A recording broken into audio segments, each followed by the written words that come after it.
Dear students,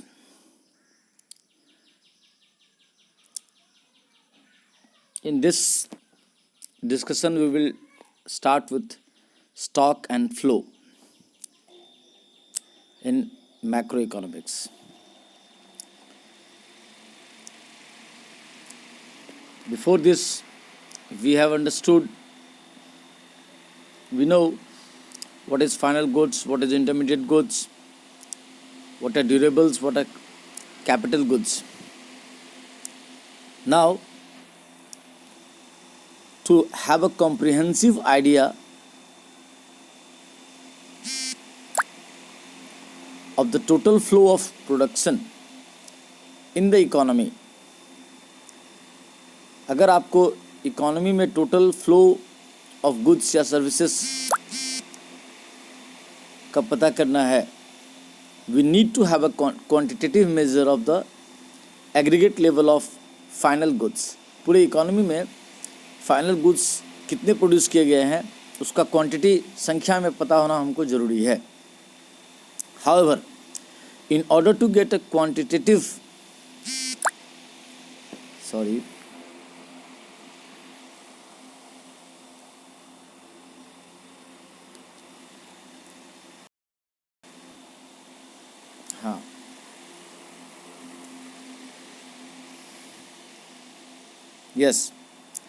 तो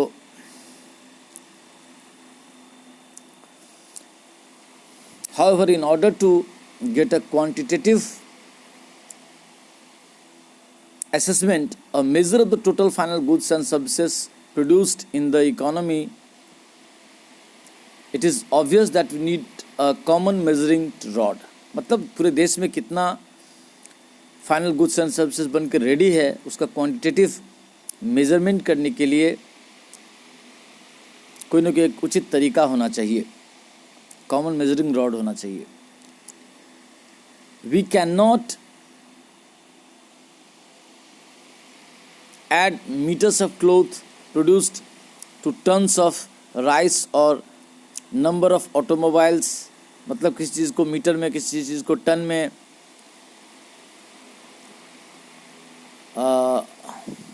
और किसी चीज़ को नंबर्स में ऐसे अलग अलग नहीं रख सकते हैं. एक कॉमन मेजरमेंट सिस्टम होना चाहिए क्वांटिटी मेजर करने का. Our common measuring rod is money. और चाहे कपड़ा हो, चाहे मशीन्स हो, चाहे कार्स हो, सबके लिए कॉमन टर्म हो गया मनी. हर एक चीज़ को मनी में कन्वर्ट कर दो. Since each of these communities is produced for sale, क्योंकि कुछ भी चीज़ जो बनता है, what ever is being produced, they are produced for sale. The sum total of the monetary value of these diverse commodities gives us a measure of final output. यानी जो भी चीज़ produce हुई है उसका अलग अलग जो भी यूनिट सिस्टम हो काउंट करने का, लेकिन उन सबको मनी में एक्सप्रेस करके उसका फाइनल वैल्यू, मार्केट वैल्यू से हम पता लगा सकते हैं कि हमारे देश में टोटल कितने का गुड्स इस साल गुड्स एंड सर्विसेज प्रोड्यूस्ड हुआ. But why are we to measure final goods only? फिर सिर्फ फाइनल गुड्स को ही क्यों लेंगे, इंटरमीडिएट गुड्स को क्यों नहीं लेंगे? Surely intermediate goods are crucial inputs to any production process. यानी जब भी हम देश के नेशनल इनकम का गणना करेंगे तो उसमें सिर्फ फाइनल गुड्स एंड सर्विसेज के ही मनी वैल्यू को लेते हैं, इंटरमीडिएट गुड्स को नहीं लेते हैं. हालांकि वो बहुत वाइटल है, लेकिन चूंकि इंटरमीडिएट गुड्स कई जगह से होकर गुजरता है तो हर जगह उसको लेंगे. और फिर अगले वाले के पास जाके भी, जैसे मान लीजिए मैं दूध बेच दिया हलवाई को, तो अगर मेरा दूध का दाम भी देश के नेशनल इनकम में काउंट हो गया, फिर हलवाई वाले ने उससे मिठाई बना ली, चाय बना के बेच ली, मिठाई बना के बेच ली, दही बना के बेच ली, वो सब भी उसका भी टोटल खर्चा, टोटल मार्केट वैल्यू देश के नेशनल इनकम में काउंट हो गया. तो मिल्क का प्राइस डबल काउंट हो गया, एक मेरे यहाँ भी और एक हलवाई के पास जाकर के जिसने उसे दही, चाय या मिठाई बना करके जो बेची उस समय. इसीलिए इंटरमीडिएट गुड्स को अवॉइड करते हैं, नहीं तो फिर डबल काउंटिंग ट्रिपल काउंटिंग होती जाएगी। तो यहाँ आगे है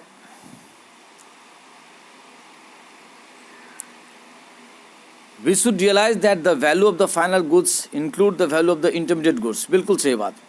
हर जो फाइनल गुड्स है, जो अंतिम बार बिकेगा, अंतिम ग्राहक को बिकेगा, उसमें ऑलरेडी पिछले सारे इंटरमीडिएट गुड्स का प्राइस इंक्लूडेड है, दैट हैव एंटर्ड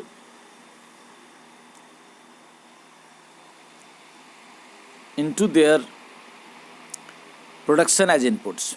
मतलब प्रोडक्शन के क्रम में जितने भी इंटरमीडिएट गुड्स आए हैं वो फाइनल गुड्स का जब दाम डिसाइड होगा उसमें सब इंक्लूडेड होगा, क्योंकि इंटरमीडिएट गुड्स के पीछे जो खर्चा होता है हर सेलर उसे अपने प्रोडक्ट के प्राइस में जोड़ के ही प्रॉफिट ऐड करता है। Counting them separately will lead to the error of double counting. और अगर हम हर जगह सबके द्वारा सेल किए चीज़ को देश के नेशनल इनकम में जोड़ते रहेंगे तो डबल काउंटिंग होती जाएगी। Whereas considering the intermediate goods may give a fuller description of total economic activity. Counting them will highly exaggerate the final value of our economic activities. हालांकि हर intermediate production को करने से पता चलता है कि देश में कितने तरह की इकोनॉमिक एक्टिविटी चल रही है, कहाँ कहाँ चल रहा है, कौन क्या बना रहा है, ये बात तो ठीक है। बट सबके प्रोड्यूस किए गुड्स को अगर हम देश के नेशनल इनकम में काउंट करने लगे तो देश का जो आर्थिक स्थिति है पेपर पर बहुत अच्छा दिखेगा, बहुत ही सुपर दिखेगा, जबकि एक्चुअली में ऐसा है नहीं।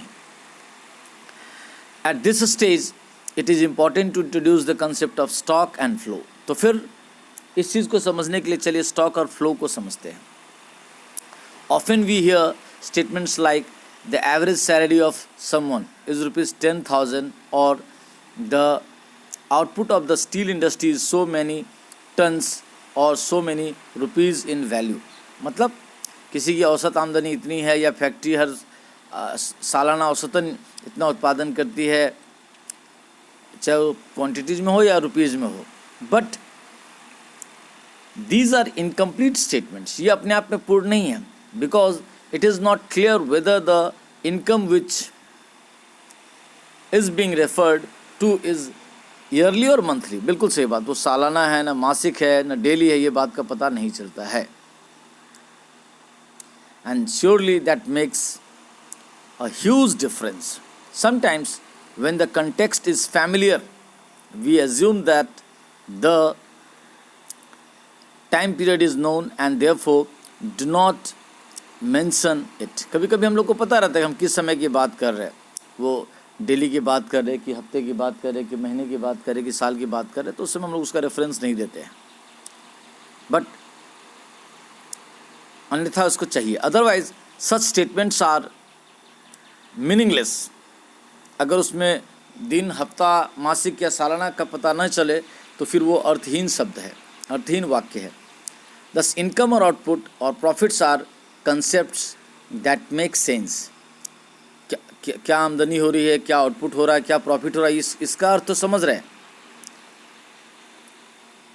और फिर वो समय के साथ ये अगर इनकम, अगर हम किसी को बोले कि इसका 2 लाख आमदनी है तो भाई समझना पड़ेगा 2 लाख आमदनी कब है, कितना कब है, साल का है कि महीने का है कि हफ्ते का है कि डेली का है। तो साथ में टाइम भी होना पता जरूरी है।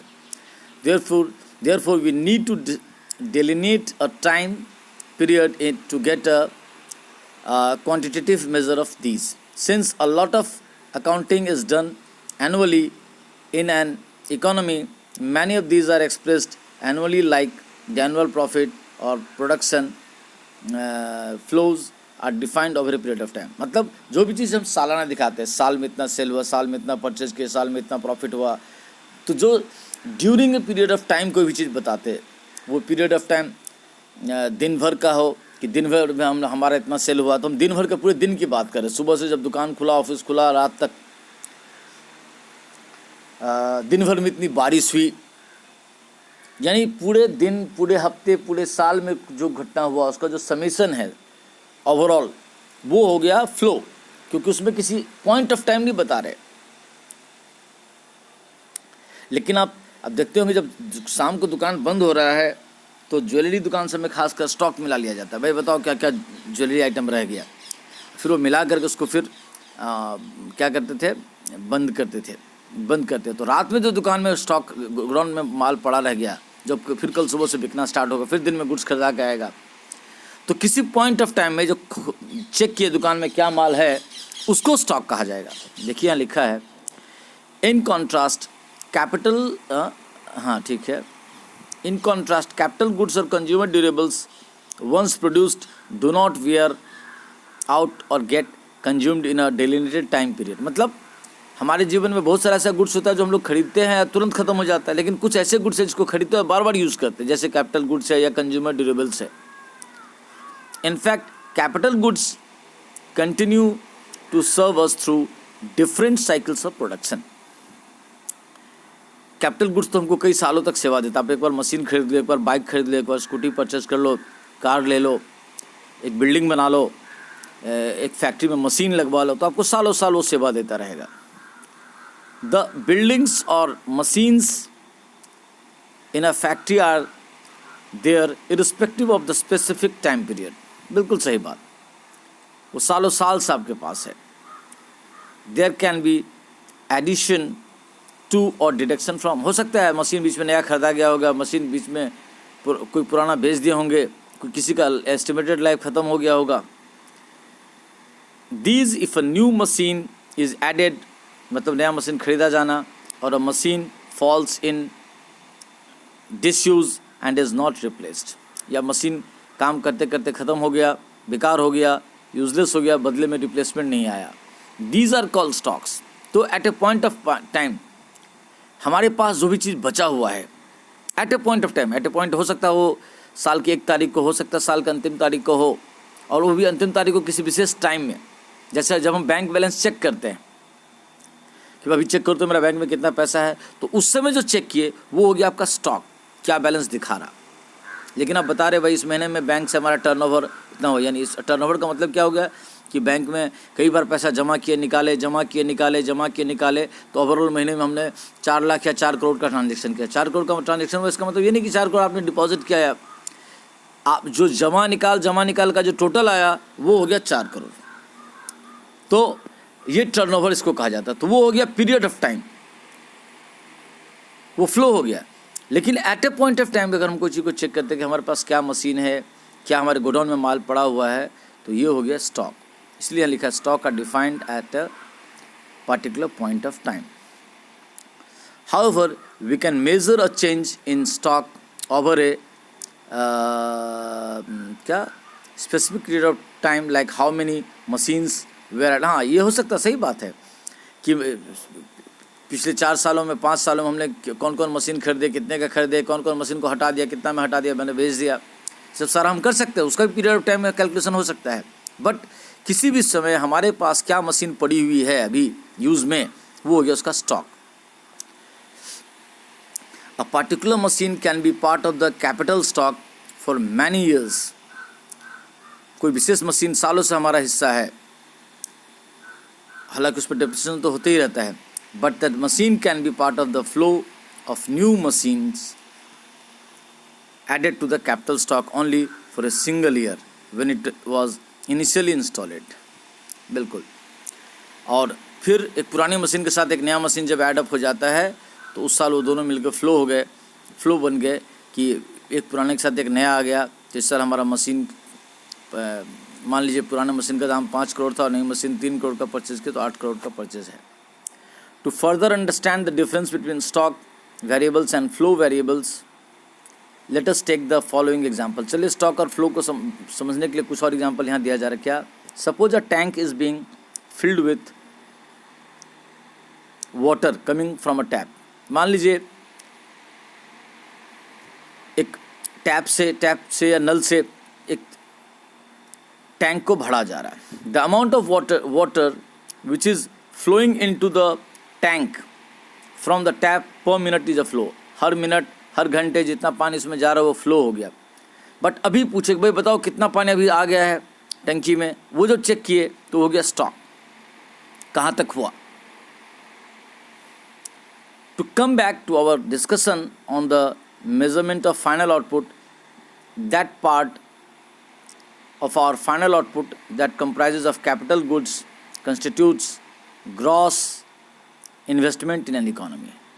देखिए क्या समझा रहा है कि जब हम लोग फाइनल आउटपुट की बात कर रहे हैं, फाइनल गुड्स की बात कर रहे थे, तो that part of final output का वो हिस्सा जो कि कैपिटल गुड्स है, यानी फिर बिजनेस में मशीन जैसा चीज़ लगा दिया गया जो सालों साल काम देगा, कंस्टिट्यूट्स ग्रॉस इन्वेस्टमेंट, उसको उस साल का ग्रॉस इन्वेस्टमेंट कहते हैं. मतलब इसका कहने का मतलब ये हुआ कि हाउस होल्ड हो, प्रोड्यूसर्स हो, गवर्नमेंट हो, उन सभी के द्वारा जो भी कैपिटल गुड्स में पैसा खर्चा किया गया है उसको उस साल का ग्रॉस इन्वेस्टमेंट कहते हैं. और साल भर में जितने भी हमारे पास कैपिटल गुड्स हो तो उसका साल भर में डिप्रिसिएशन तो होगा ही होगा. अगर उसमें से डिप्रिसिएशन माइनस कर दे तो नेट इन्वेस्टमेंट हो जाता है. यहाँ होगा, आगे देखते हैं.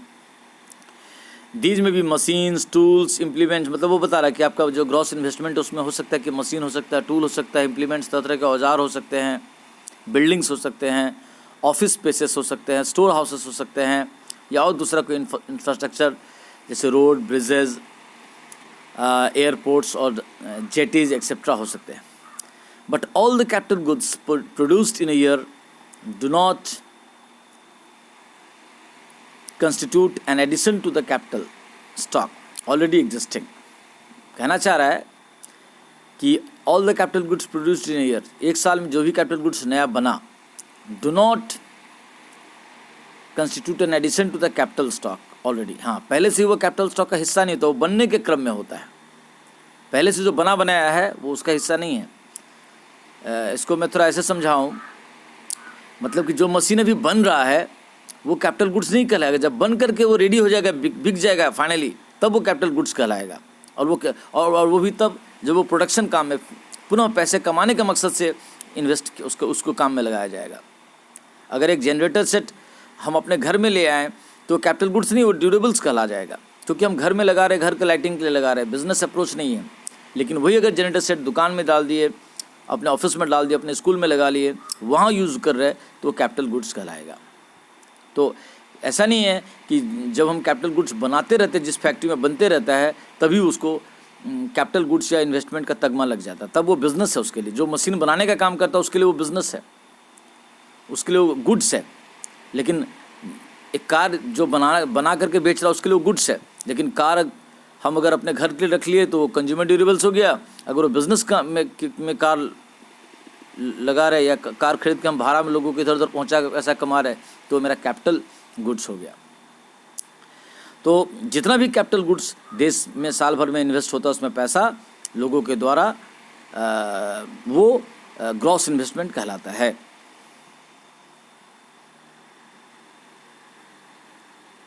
यहाँ लिख रहा है अ पार्ट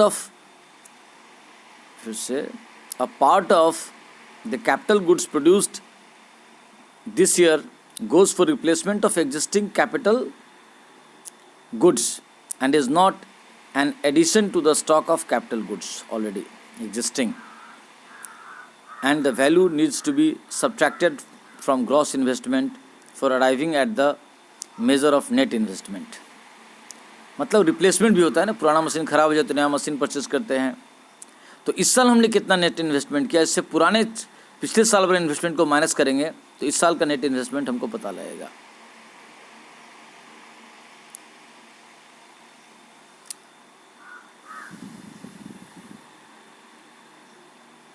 और साल भर में जो मशीन को यूज़ करते उससे उस मशीन का, बिल्डिंग का, फर्नीचर का, टाइपराइटर का, कंप्यूटर का, लैपटॉप का, सबका एक वैल्यू में फॉल होता है, गिरावट होता है due to wear and tear, outdated होने के कारण. उसको डेप्रिसिएशन कहा जाता है, कंजम्पशन ऑफ फिक्स कैपिटल कहा जाता है. तो वो ग्रॉस इन्वेस्टमेंट माइनस कर देते हैं, तो डेप्रिसिएशन जैसी ग्रॉस इन्वेस्टमेंट से माइनस करेंगे तो नेट इन्वेस्टमेंट आ गया. तो अभी तक हम लोग आज के डिस्कशन में क्या सीखे? स्टॉक और फ्लो को क्लियर किए, ग्रॉस इन्वेस्टमेंट क्या होता है, डेप्रिसिएशन क्या होता है और नेट इन्वेस्टमेंट क्या होता है, इस चीज़ को समझिए. तो यहाँ देखिए आपको दिया है कि let us examine this concept called depreciation a little more in detail. इस डेप्रिसिएशन नाम की चीज़ को और ढंग से समझते हैं. Let us consider a new machine that a firm invest in. चलिए ध्यान देते हैं कि एक मशीन है जो एक बिजनेस में नया नया इन्वेस्ट किया गया है। This machine may be in service for the next 20 years, after which it falls into disrepair and needs to be replaced. और मान लीजिए वो मशीन अगले 20 साल तक काम करेगा और 20 साल के बाद उसको कितना भी रिपेयर करो वो चलने लायक नहीं रहेगा, यानी तब जाकर उसके बदले में एक नई मशीन लानी पड़ेगी। We can now imagine as if the machine is being gradually used up in each year's production process, and each year 1/20 of its original value is getting depreciated। अब इसमें बता रहा है कि उस 20 साल तक मशीन का बार बार प्रयोग करने के कारण एक सिंपल प्रोसेस हम लोगों ने मान लिया कि हर साल उसका 20 से डिवाइड करके हर साल कुछ हिस्सा उसका दाम कम करते जाएंगे। क्यों करते जाएंगे?